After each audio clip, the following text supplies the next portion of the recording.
சோழர்களுக்கு கட்டுப்படாமல் பாண்டியர்களை பேரரசை உருவாக்கிய விதம் என்று வலைதளத்தில் ஒரு பதிவு இருக்கிறது. அது மாதிரி 28ஆம் தேதி சோழர்களின் பேரரசு வந்தாலும் 21ஆம் தேதி ரீரிலீஸ்க்காக நிறைய தேட்டர்கள் இருந்தாலும் பாண்டிய வம்சத்தை கொண்டு போய் சேர்ப்பேன் என்று எங்கள் டிஸ்ட்ரிபியூட்டர் திரு சக்திவேல் அவர்கள்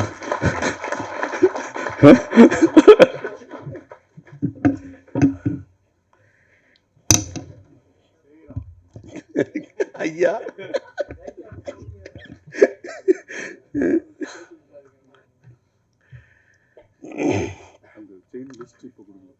தாராளமா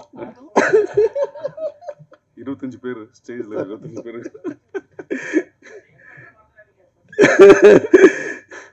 கண்டிப்பாங்க.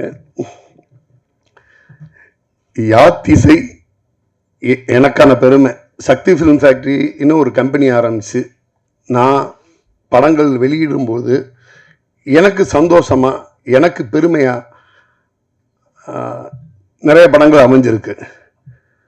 அது மாதிரி யாத்திசைங்கிறது என்னுடைய பெருமையாக தான் நான் நினைக்கிறேன்.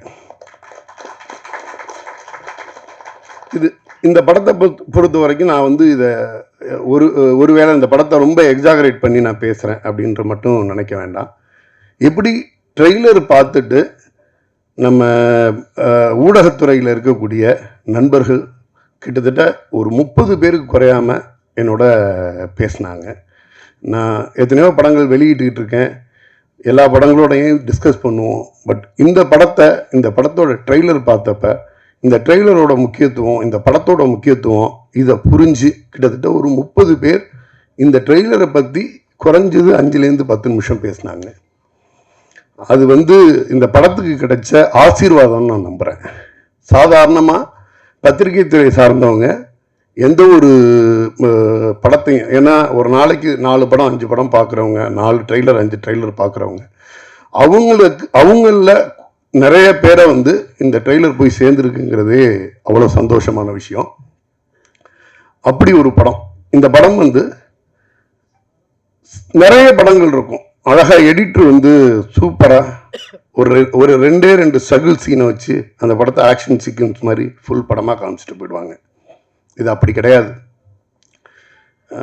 நான் எப்படியும் மாதத்துக்கு 2 தரமாவது உங்களை சந்திச்சுக்கிட்டு இருக்கேன், என்னை நம்புங்க. இந்த ட்ரெய்லரில் என்ன மாதிரி சீக்வன்ஸ் இருக்குதோ இது படம் பூரா இருக்கும். ஏதோ சீட் செய்யப்பட்ட ட்ரெய்லர் கிடையாது.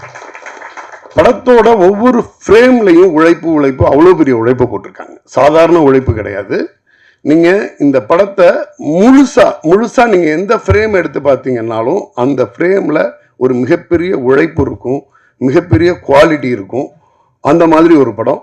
ஸோ ஒரு படத்தோட ஒரு 2.5 மணி நேரம் எடுத்து வச்சுட்டு அதில் கிடைக்கிற ஒரு 1.5 நிமிஷம் ஃபுட்டேஜுக்காக தேடி பார்த்து பண்ண வேண்டிய அவசியம் இல்லை. இந்த படத்தில் இந்த படத்தோட எந்த 10 நிமிஷத்தை எடுத்து கட் பண்ணி போட்டாலும் அது வந்து ஒரு ஸ்னீக் பீக் மாதிரியா இருக்கும். அந்த அளவுக்கு ஒரு ரொம்ப முக்கியமான படம் இந்த படம். அப்புறம் நம்ம தயாரிப்பாளர் கணேஷ் சாரை பற்றி சொல்லணும். அவர் வந்து சினிமா காதலன். சினிமாவுக்கு ஃபஸ்ட்டு படமாக வந்திருக்காரு அப்படிங்கிறது வந்து நமக்கெல்லாம் தெரிஞ்ச விஷயம். தெரியாத விஷயம் ஒன்று இருக்குது. துருவங்கள் 16 படம். துருவங்கள் 16 படத்தில் அந்த படத்தை மறுபடி இன்வெஸ்ட் பண்ணி ஒரு இன்வெஸ்டராக உள்ள வந்தவர். அந்த படத்தில் இவரோட பங்கு ரொம்ப முக்கியமான பங்கு. இவர் ஒரு சினிமா காதல். அதுக்கு பிறகு நான் வந்து அவரை பார்க்கல.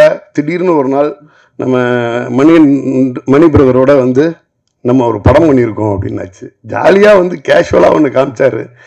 ட்ரெய்லர் ஸ்டன்னிங்காக இருந்துச்சு. போய் படம் பார்த்தோம். படம் பார்த்துட்டு அவர் நார்மலாக சொன்னார். நான் கிட்டத்தட்ட ஒரு 3/4 மணி நேரம் தம்பி தரணி ராஜேந்திரனோட பேசினேன்.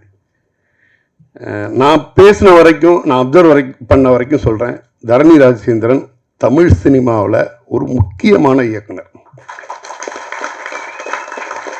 சமரசம் இல்லாத கலைஞர்.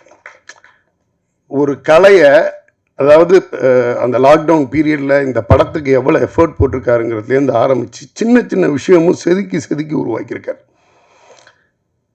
இந்த உலக அளவில் இந்த படம் பேசப்படக்கூடிய படம் அப்படின்னுலாம் கூட வந்து இடையில ஒரு வார்த்தை சொன்னார்ல, அது வந்து இன்னொரு சினிமா ஒன்று பண்ணியிருக்கார்.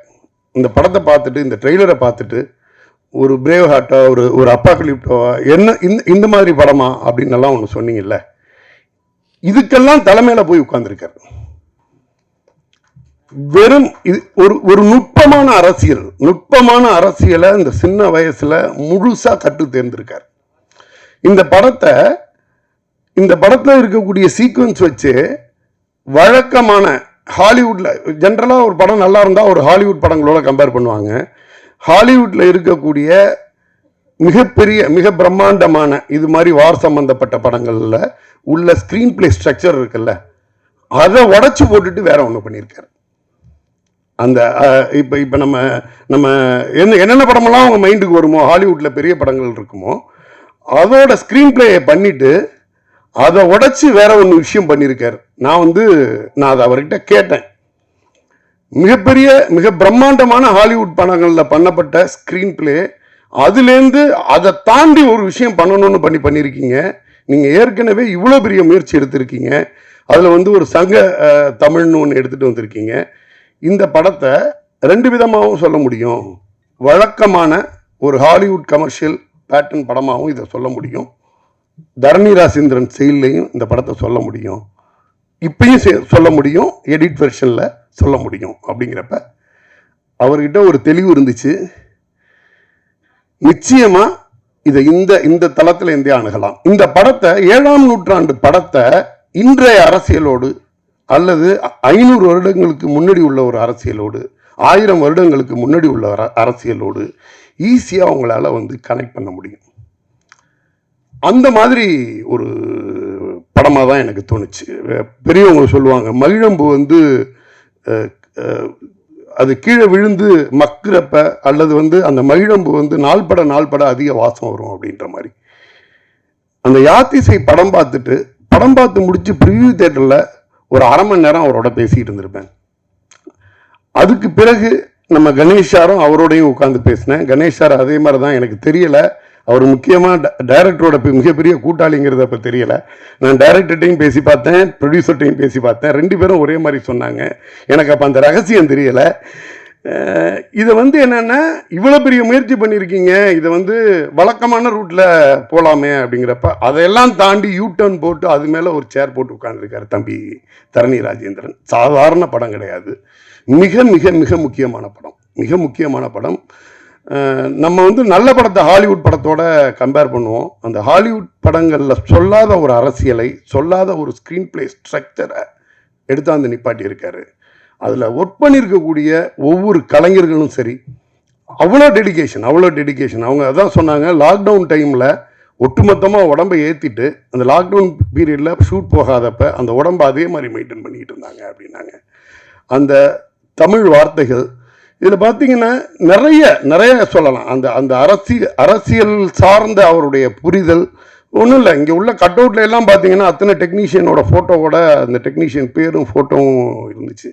இது எந்த அளவுக்கு, அல்லது ஒரு 25 பேர் 30 பேர் எல்லாரையும் பேச வைக்கணும் அப்படின்னு நினைக்கிறப்ப எல்லாரையும் மைக்கு கொடுத்து எல்லாரையும் மணிக்கணக்கில் பேச வைக்கணுங்கிற மாதிரி கூட யோசிக்காமல் அதுலேருந்து அவர்களுக்கான அங்கீகாரத்தை வழங்குறதுலேருந்து இது ஒரு சாதாரண படைப்பல்ல. எனக்கு நான் பேசிக்கிட்டு இருக்கிறது விநியோகஸ்தராக இல்லை, நான் முதல் ரசிகனாக சொல்கிறேன். நான் இந்த படத்தை பார்த்த முதல் ரசிகன். நான் அந்த அடிப்படையில் மட்டுமே உங்கள்கிட்ட பேசுகிறேன். ஏன்னா நான் ரொம்பவும் ஒரு படத்தை பற்றி பேச முடியாது. அடுத்த படத்துக்கு இன்னும் ஒரு வாரமோ 2 வாரமோ கழித்து இதே மேடையில் நான் உங்களை சந்திச்சாகணும். ஆனால் இது மிக முக்கியமான படம். நான் ஒரு ரசிகனாக சொல்கிறேன். உங்களில் எத்தனை பேருக்கு இந்த ட்ரெய்லரை பார்த்துட்டு நீங்கள் சந்தோஷப்பட்டு நீங்கள் இமீடியட்டாக நீங்கள் அதுக்கு ஒரு ஆர்டிக்கல் எழுதுனீங்க, வீடியோ போட்டீங்க, அதில் உங்களுடைய பேனா முனைக்கு எல்லளவும் இழுக்கு வந்துடாது. அப்படி ஒரு தரமான படைப்பு. நீங்கள் பத்திரிகையாளர்கள் உங்களுடைய அதாவது சொந்த சுய விருப்பத்தில் நீங்கள் உங்களால் எழுதப்பட்ட கட்டுரையாலையும் நீங்கள் போட்ட வீடியோனாலையும் தான் இந்த படத்துக்கு இவ்வளோ பெரிய கலர் கிடச்சிருக்கு. சின்ன பட்ஜெட்னு சொன்னாங்க, ஆனால் அவங்க சொன்ன பட்ஜெட் கேட்டால் நான் தலை சுற்றி போயிட்டேன். அதில் முக்கியமான ஒரு விஷயம், சேட்டலைட், டிஜிட்டல் இதெல்லாம் விற்ற பிறகு வந்துடலாமா அப்படின்ற மாதிரி கேட்டேன். வேணாம், இந்த படத்தை சேட்டலைட் வித்தா என்ன, டிஜிட்டல் விற்காட்டி என்ன, நான் நேரடியாக தேட்டர்களுக்கு வரேன். எனக்கு இது ஒரு வியாதியாகவே போயிடுச்சு. வரக்கூடிய ப்ரொடியூசர் ஒவ்வொருத்தரும் வந்து ஒரு படத்தை எடுத்துகிட்டு வரும்போதும் நீங்கள் முதல்ல போய் சேட்டலைட் டிஜிட்டலில் விற்றுட்டு வந்து தேட்டர்கள் வாங்க அப்படின்னு. ஏன்னா தேட்டர்கள் வந்து அவ்வளோ பெரிய சேலஞ்சிங்கான ஒரு விஷயமா இருக்குது. ஒரு சாமானியர்களையோ அல்லது வந்து அப்கமிங்கில் இருக்கக்கூடிய ஆர்டிஸ்ட்டையோ நம்பி தேட்டருங்களுக்கு வரக்கூடிய கூட்டம் வந்து ரொம்ப ரொம்ப கம்மியாக இருக்குது. நான் அந்த பயத்தில் சொன்னேன். ஆனால் கலை, அந்த தயாரிப்பாளர் நம்பின கலை அவரை வந்து இன்றைக்கி வந்து ஒரு 8 மில்லியன் வியூவர்ஸோட எடுத்து கொண்டு போய் நிப்பாட்டி இருக்குது. இந்த படம் உங்களோட எதிர்பார்ப்புக்கு ஒரு துளி அளவு கூட குறைவு இல்லாமல் இருக்கும். நம்பி நீங்கள் வந்து படத்தை வந்து சீக்கிரமாகவே பத்திரிகையாளர்கள் காட்டணும்னு நினச்சிட்டாங்க. உங்களுடைய நம்பிக்கையை ஒரு துளி கூட வேஸ்ட் பண்ணாது. ரொம்ப ரொம்ப நன்றி, மிக்க நன்றி. இப்போது கடைசி நான் வர்றப்போ கூட ஒரு 4-5 நண்பர்கள் வந்து படத்தை பற்றி அவ்வளோ பெருமையாக சொன்னீங்க. நெஞ்சார்ந்த நன்றி. நான் முதல் ரசிகன். இந்த படத்தை வந்து நான் வந்து பெருமையாக நம்புகிறேன். நீங்கள் எல்லாருமே சப்போர்ட் பண்ணுங்கள். நன்றி. டைம் அதிகம் எடுத்துக்கிட்டேன். நிக்கிலண்ணன் அதுக்காக நிக்கிலண்ணன்ட்ட மன்னிப்பு கேட்டுக்கிறேன்.